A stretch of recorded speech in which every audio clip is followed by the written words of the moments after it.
My wife's mentally ill sister tried to break us up by claiming my wife was cheating. Turns out, she was telling the truth. But me and my wife still got a restraining order against her and rebuilt our relationship. I was at a family BBQ when my son suddenly wanted to know about my man juice. It started off as any old day. We were having dinner with my in-laws, chopping it up and cooking steak. It was essentially the white picket fence dream I'd always wanted. Me and my son were alone toasting marshmallows in the living room, talking about, well, whatever it is 7-year-olds talk about. And out of nowhere, he asked me what a donor is. I was taken aback and asked if he had learned that word in school. He shook his head and told me Aunt Ashley had said it to my wife, her sister, and when he asked what it meant, she told him he'd learn when he's older, an answer that never satiated my son Mikey. Well, I had a pretty strict no lying policy, so I told him the truth, watered down of course. "Oh!" he shouted, while violently nodding his head. I smiled at his childish curiosity, but that's when he told me something that would ruin my marriage and change my life forever. "Daddy, are you mad at me? Mommy told me I'm not allowed to ask you questions anymore." He said it in such a shy, timid voice it broke my heart. But just before I could ask why he thinks that, his mom came in and kissed me. It melted me in the way it always does, and in the moment, I completely forgot what we were talking about. My son ran outside, and my beautiful wife told me how grateful she was to be with me. She reminded me that this is the life we always said we wanted, ever since we started dating in college. I smiled, and we reminisced about our first date together, how hard I tried to impress her, how I pretended to like every song she played, and how she added them to a playlist that she played 24/7 until I finally confessed 3 years later. We kissed, and it still felt as electric to me as the first day we met. We went outside and played with our son before going home and heading to bed, but while I lay there, with my arms around her, I couldn't shake this nagging feeling in my chest. Because whenever I was around, my wife always encouraged my son to ask questions. We had decided a long time ago not to cut our son's childhood short like ours was. None of the puzzle pieces were clicking. I knew my only option was to confront my son directly. So the next day, while my wife was at her Pilates class, that's exactly what I did. After a lot of ums and I don't knows, Mikey finally spit it out. Well, kinda. He told me that Ashley and my wife were joking about how good of a donor Robert was. My heart dropped to the pit of my stomach. I plastered on a huge fake smile and told him that was just something adults say around their friends, and when he's older, he can say it too. I could feel the beads of sweat rolling down my forehead, but he just shrugged his shoulders and went back to playing with his cars. You see, Rob was my wife's first boyfriend in high school. He was the only guy before me, and he lived in Australia while we lived in Cali. I panicked and immediately ordered a paternity test. The days waiting for the lab results were hell. Things just weren't adding up. By that point, Rob had been out of the picture for over a decade. Like, there's just no way, right? And second, our son looked just like me. He literally had my exact eye color, hazel green, and nose bridge, or so I thought. Because after 2 weeks, the results arrived. He wasn't mine. But when my wife gave me her explanation, I wasn't even mad. In fact, I was even happier, getting to keep our family together and raise Mikey. When Sarah got home that night, I was sitting at the kitchen table with the test results printed out. She took one look at my face and knew something was seriously wrong. "We need to talk," I said. Her eyes went to the papers, then back to me. "What's that?" "Mikey isn't mine." My voice sounded strange even to myself. "Is he Robert's?" The color drained from her face. She sat down hard in the chair across from me. For a long moment, she didn't say anything. Then she nodded. "I need you to explain," I said. "And don't lie to me." She took a deep breath. "It's not what you think. Robert wasn't back in the picture when I got pregnant. I never cheated on you." I just stared at her, waiting. "Remember when we first started trying for a baby, and nothing was happening?" She reached for my hand, but I pulled away. "We went to that fertility doctor, Dr. Quinn." I nodded stiffly. "We tried for almost 2 years before Mikey came along. They ran all those tests on both of us," she continued. "And they found issues with your sperm count. Remember? They said our chances were very low." I did remember. I'd been devastated. "What you don't know is that I went back alone." I asked about other options. Dr. Quinn mentioned sperm donors. My head was spinning. "You used a donor without telling me?" She was crying now. "I was desperate for a baby. For our baby. I knew how much you wanted to be a father. And I thought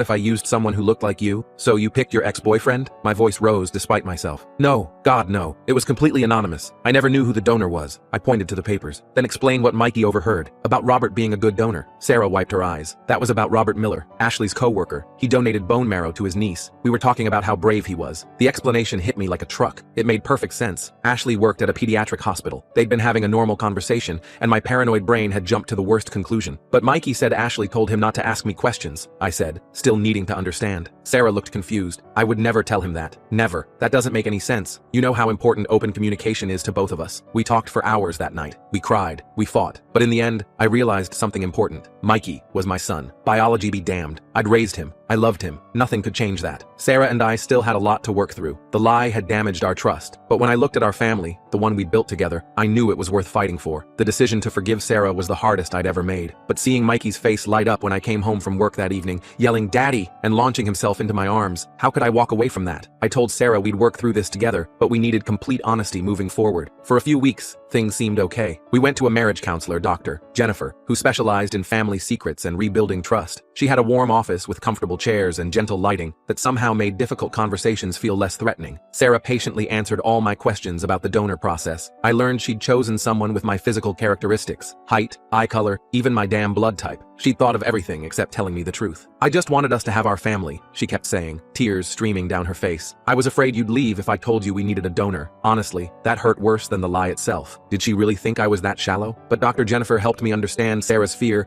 came from her own father abandoning her mother when things got tough. Old wounds sometimes make us do crazy things. One night, after a particularly intense therapy session, we came home exhausted, but feeling closer. The session had focused on vulnerability and how fear of rejection often leads to destructive behaviors. Dr. Jennifer had guided us through some difficult conversations with remarkable skill. Sarah fell asleep on my chest while watching TV. I gently moved her hair from her face, thinking maybe we'd actually make it through this. Then her phone buzzed on the coffee table. I shouldn't have looked. We were trying to rebuild trust, and here I was immediately breaking it. But after everything, my curiosity got the better of me. The notification showed a text from Ashley. Did he believe the Robert Miller story? My blood ran cold. I carefully slid out from under Sarah, grabbed her phone, and took it to the bathroom. I hesitated for a full minute before opening the message. The passcode was Mikey's birthday, same as always. Inside was a whole conversation that confirmed my worst fears. Ashley, did he believe the Robert Miller story? Sarah, hook, line and sinker. He's such a good guy. Ashley, thank God. Rob would freak if he knew someone was asking questions. Sarah, I know, but we're good now. Crisis averted. I scrolled up to see more, but the conversation had been deleted before that point. I put the phone back exactly where it was and went to our guest bedroom. I couldn't sleep next to her that night. The ceiling fan spun lazily above me as I stared upward, my mind racing with questions that had no answers. The next morning, I called in sick to work and waited for Sarah to leave for her dental appointment. Through the kitchen window, I watched her car pull out of the driveway and disappear down the street. Then I did something I'm not proud of. I started searching through everything, her email, her dresser drawers, even the storage boxes in our attic. I didn't know what I was looking for until I found it. Hidden inside an old college textbook was a stack of letters, actual handwritten letters, all from Robert. They weren't dated recently. Most were from around the time Sarah got pregnant with Mikey, but they made it crystal clear. Robert hadn't just been a sperm donor. He had been very much in the picture. I miss your body pressed against mine, one letter read. Sydney is beautiful, but empty without you. I can't wait for you to visit again. Another mentioned, our weekend in San Diego was perfect. I keep thinking about starting a life together. The worst one, I know it's complicated with him, but this baby changes everything. We need to talk about our future. I felt like I'd been punched in the gut. San Diego? When had she gone to San Diego? Then it clicked. Her girls' weekend with Ashley about 8 years ago, right around the time she would have gotten pregnant with Mikey. I took pictures of all the letters with my phone, then put everything back exactly as I'd found it. When Sarah came home that night, I acted normal, or as normal as possible when your entire life feels like it's crumbling beneath your feet. That night, I texted Ashley from my phone. We need to talk. Alone. It's important. She responded immediately. Everything okay? Sarah's phone died and she's in the bath. Just brother-in-law stuff. Meet for coffee tomorrow? That place near your work at 10? Sure thing. The next morning, I sat waiting at the coffee shop, rehearsing what I'd say. The cafe was bustling with the morning crowd, the air filled with the rich aroma of freshly ground coffee beans and the gentle hum of conversation. Ashley walked in, looking completely relaxed, ordered her usual complicated latte, then slid into the booth across from me. So what's up? She asked, stirring her coffee. You're being mysterious. I placed my phone on the table, screen up, showing one of Robert's letters. I know about Robert. The real Robert. The color drained from her face. Where did you get that? Doesn't matter. What matters is you and Sarah have been lying to me for years. Ashley's eyes darted around the cafe like she was looking for an escape route. Finally, she sighed. It's not what you think. Then explain it to me. Because right now I'm thinking my wife cheated on me with her ex, got pregnant, and passed his kid off as mine for 7 years. Ashley leaned forward. You weren't supposed to find out this way. I wasn't supposed to find out at all, I said, my voice harder than I intended. Look, Sarah loves you. She's always loved you. The thing with Robert, it was a mistake. One weekend of stupidity. I laughed bitterly. A weekend that resulted in my son. Your son, Ashley emphasized. You're his dad. You've always been his dad. Stop with the sentimental bullshit and tell me what happened. Ashley took a deep breath. We went to San Diego for that weekend, remember? Sarah was devastated about the fertility issues. You guys had been trying for so long. She was in a really bad place. So she called up her ex-boyfriend? I couldn't keep the bitterness from my voice. No, it was coincidence. We ran into him at this bar. He was in California for work. One thing led to another. She trailed off, clearly uncomfortable. And Sarah slept with him. I finished flatly. Ashley nodded. She was drunk and emotional. She regretted it immediately. Then when she found out she was pregnant, she panicked. So she made up the whole sperm donor story? Why not just tell me the truth? Ashley looked at me like I was stupid. Because she knew it would destroy your marriage. She made a terrible mistake, but she loves you. She wanted your family together. Our family built on lies. I stood up, tossing some cash on the table. Tell Sarah I know everything, and tell her not to be home when I get back from work. I need time to think. Ashley grabbed my arm. Please don't throw away 7 years over one mistake. I yanked my arm away. The mistake wasn't the problem. The 7 years of lies were. I drove around for hours after that. The world outside my car window seemed distant and unreal, like I was watching someone else's life unfold. Eventually ended up at my buddy Joseph's place. He let me crash on his couch without asking too many questions. When morning came,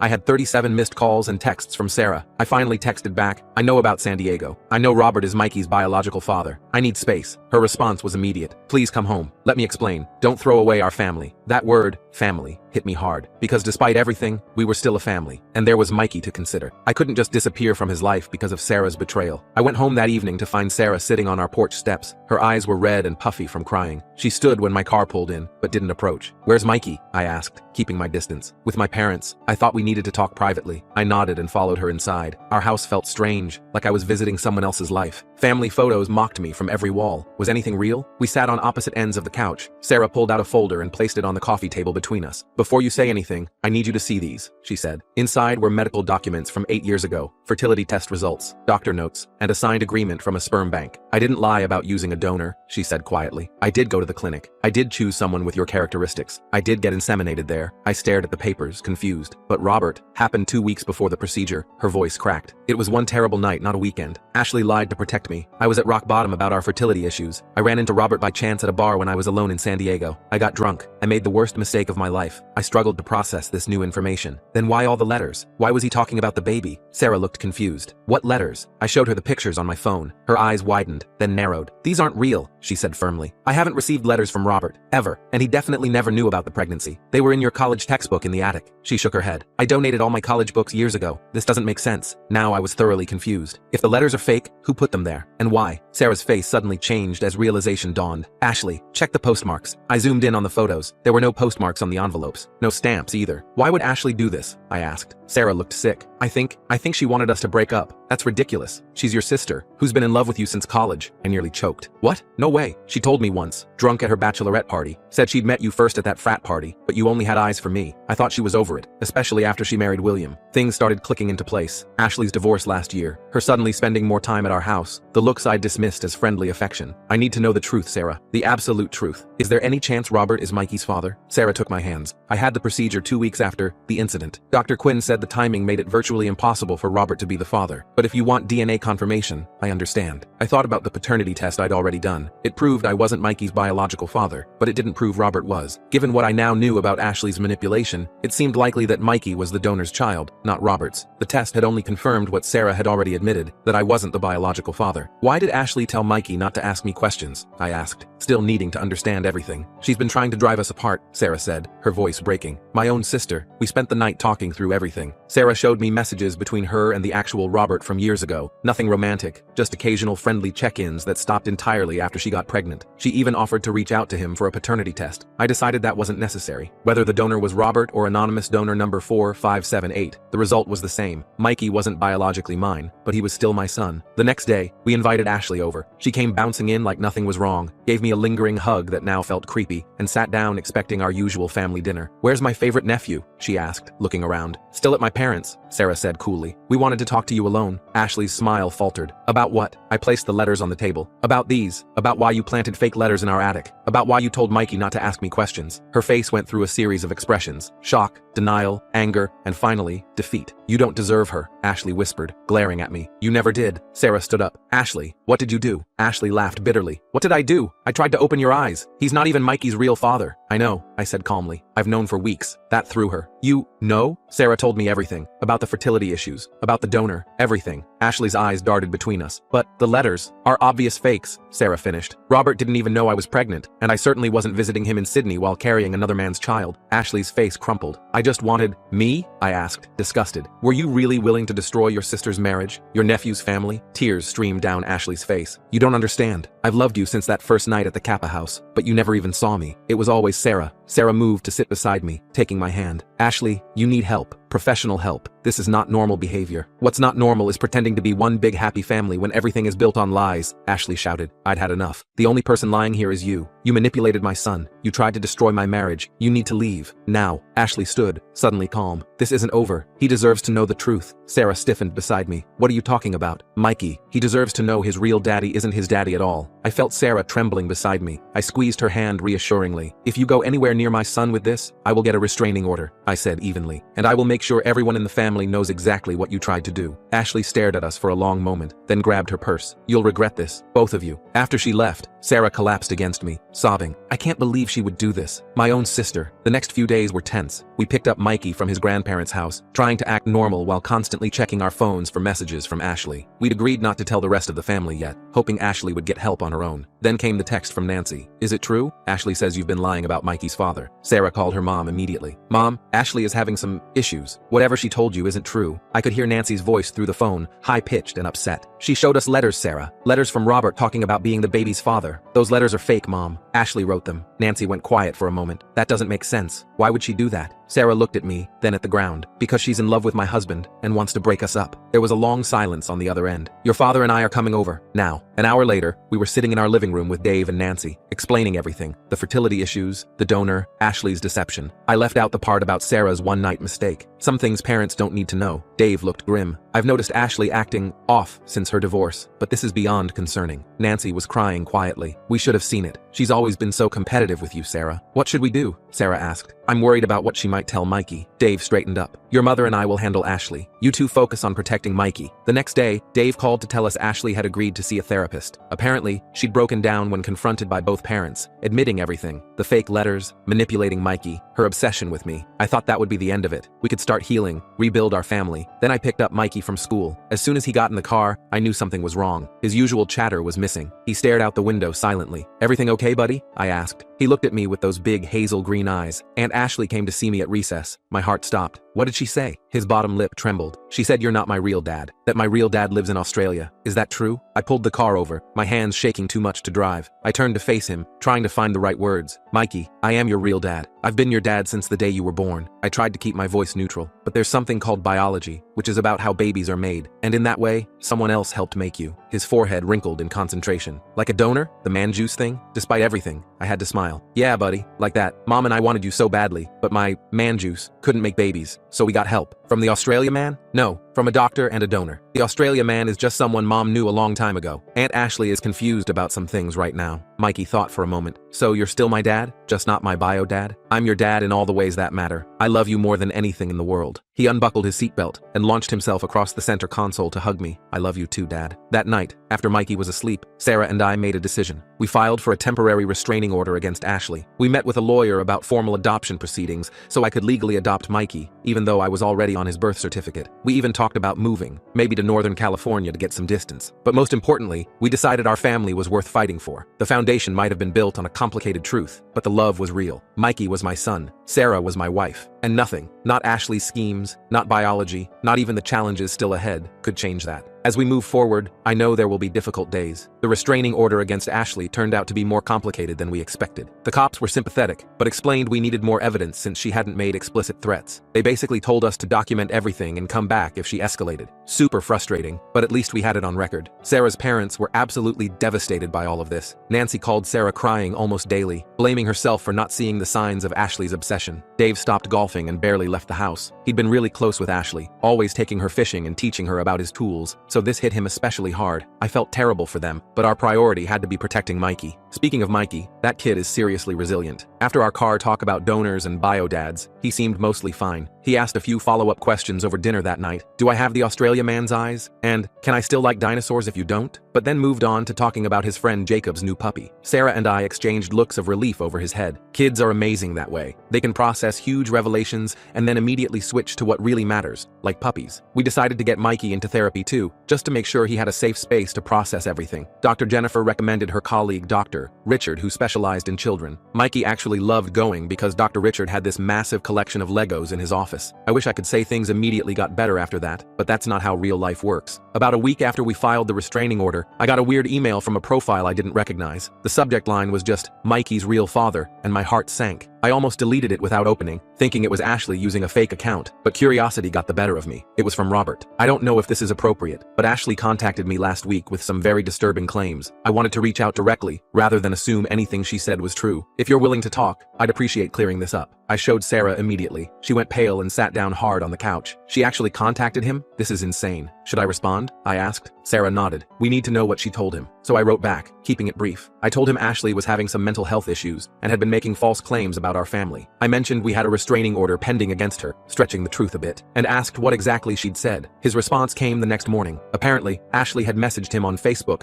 claiming that Sarah had secretly used him as a sperm donor without his knowledge, that I had just found out, and that Mikey wanted to meet his real dad. She'd even sent him pictures of Mikey from her phone. I want to be clear, Robert wrote. I never donated sperm to Sarah or anyone else. I haven't seen Sarah since that random run-in in San Diego years ago. Ashley's story made no sense, but she seemed so convinced I thought I should check. I showed Sarah, and she immediately started typing a reply from my account. She explained the whole situation, her fertility issues, using an anonymous donor, Ashley's obsession with me, and her attempts to break up our family. She apologized for dragging him into our drama, and assured him he had absolutely no connection to Mikey. Robert responded with obvious relief. He was married with twins in Sydney, and had zero interest in any paternity drama. He also mentioned that Ashley had been messaging him increasingly bizarre things over the past few days, and he'd already blocked her. He wished us well, and that was that. One crisis averted, but Ashley wasn't done yet. The next weekend, we took Mikey to the park to give Sarah's parents a break from their Ashley stress. We were watching Mikey on the monkey bars when Sarah suddenly grabbed my arm. She's here, she whispered. I looked around and spotted Ashley sitting on a bench about 50 feet away, just watching us, not approaching, not calling out, just staring. I'm calling the cops, I said, pulling out my phone. Wait, Sarah said. Let me try talking to her first. Maybe seeing her in person will help me understand what's happening. I didn't like it, but I nodded. I'll stay with Mikey. First sign of trouble, I'm calling. Sarah walked over to Ashley, and I positioned myself between them and Mikey, keeping him distracted with promises of ice cream while still able to see the sisters. I couldn't hear what they were saying, but their body language told the story. Sarah talking calmly, hands open. Ashley defensive, then animated, then crying. Sarah put a hand on Ashley's shoulder, and Ashley didn't push it away. After about 20 minutes, Sarah came back looking drained but somewhat relieved. She's agreed to check herself into a treatment center, Sarah said quietly. She's been having episodes since her divorce, not taking her medication. The obsession with you apparently started back in college but got much worse recently. Do you believe her? I asked skeptically. I don't know, but she showed me the intake paperwork for a mental health facility. She's going tomorrow. Mom and Dad are taking her. I just nodded, still keeping an eye on Ashley, who remained on the bench looking at her phone. She also admitted she's been off her meds for bipolar disorder for months, Sarah continued. No one knew she'd been diagnosed 2 years ago, not even Mom and Dad. That explained some things, but I wasn't ready to forgive and forget. We still need boundaries. Clear, firm boundaries. Absolutely, Sarah agreed. But if she's getting help, maybe there's hope for some kind of relationship down the road. For Mikey's sake. I wasn't convinced, but I nodded anyway. Family is complicated. The next few months were actually pretty calm. Ashley checked into the treatment facility as promised and stayed for 6 weeks. Sarah's parents kept us updated on her progress. Apparently, she was responding well to therapy and new medication. The doctors had diagnosed her with bipolar I, with some borderline personality traits, which explained the intensity of her fixation on me and her extreme methods. We kept our distance though. Sarah met with Ashley a few times, always in public places without me or Mikey. According to Sarah, Ashley seemed genuinely remorseful and more stable. She'd admitted to everything. The fake letters, manipulating Mikey, contacting Robert. She'd even shown Sarah journals where she'd documented her obsession with me for years, including detailed fantasies about us being together. Creepy as hell, but at least she was getting help. Meanwhile, our family was healing too. I officially adopted Mikey, which involved a lot of paperwork and a brief court appearance, where the judge mostly just smiled at Mikey and asked if he was happy to have me as his dad. Mikey's enthusiastic, he's the best dad ever, made my heart feel like it might burst. We also found a new therapist for all three of us, Dr. Casey, who specialized in family systems. She helped us figure out how to talk to Mikey about his origin story in age-appropriate ways. We practiced using terms like donor and biological origins instead of real dad or not your real dad. We role-played conversations Mikey might have with friends or teachers about his family. The best advice Dr. Casey gave us was to make Mikey's story something special rather than shameful. He was wanted so much that you went to extraordinary lengths to bring him into your family, she told us. That's something to celebrate, not hide. So we started a new family tradition of Origin Day, the anniversary of when we found out Sarah was pregnant. We told Mikey it was the day we knew our family was beginning. We had cake and looked at baby pictures and told him stories about how excited we were to meet him. It became his second favorite day after his birthday. About 6 months after the whole blow-up, Sarah's parents invited us all for Sunday dinner, including Ashley. They asked us first, of course, and we had a long talk about whether it was the right time. Eventually, we decided to go, but with clear boundaries. No time alone with Mikey, no bringing up the past unless in a therapeutic context, and we would leave at the first sign of trouble. That dinner was tense, but ultimately okay. Ashley looked different, calmer, less manic energy. She apologized to me privately, not making excuses, but acknowledging the pain she'd caused. She gave Mikey a new dinosaur book, but didn't try to hug him or get too close. She mostly talked with her parents while Sarah and I kept Mikey occupied. Small steps. Things weren't perfect after that, but they slowly improved. Ashley moved to Sacramento for a fresh start and a new job, which honestly was a relief. The distance helped everyone. She still came home for major holidays, and each time got a little less awkward. Sarah maintained a cautious relationship with her, mostly through texts and occasional phone calls. I kept my distance, but stayed civil. As for Sarah and me, rebuilding trust takes time. We still had moments where the past would creep in. I'd see her texting and wonder what secrets she might be keeping. Or she'd notice me looking at Mikey pensively and worry I was questioning my place in his life. But those moments became less frequent. We found ways to strengthen our relationship outside of the crisis. We started doing weekly date nights, something we'd abandoned when Mikey was born. We took an actual vacation, just the two of us, while Mikey stayed with Sarah's parents. We even took a cooking class together, though we both sucked at it, and ended up ordering pizza most nights anyway. Dr. Jennifer helped us figure out the root issues in our relationship. Sarah's fear of abandonment that led her to hide things, my tendency to idealize our life instead of facing problems head on. We weren't perfect, but we were working on it. The adoption papers came through officially on Mikey's 8th birthday. We hadn't planned it that way, just a coincidence of court scheduling, but it felt right. We didn't make a big deal about it in front of his friends at his dinosaur-themed party. But that night, after everyone left, we gave him a special gift, a storybook I'd made about a boy who was so loved that his parents found a magical way to bring him into their family. "That's like me, right?" Mikey asked, looking up from the hand-drawn pages. "I was so wanted you got a donor. Exactly like you," I told him, my throat tight with emotion. "You were worth everything." He hugged me then, sticky with cake and overtired from his party. "I'm glad you're my dad," he whispered. "The bio dad just made me, but you do all the real dad stuff." I held him a little tighter, meeting Sarah's eyes over his head. She was crying silently, but smiling too. That night, after Mikey was asleep, Sarah and I sat on our back porch with glasses of wine. The stars were out, and our neighborhood was quiet, except for the distant sound of someone's wind chimes. "We made it," Sarah said softly, leaning against my shoulder. "I wasn't sure we would." "Me neither," I admitted, "but I'm glad we did, and I meant it."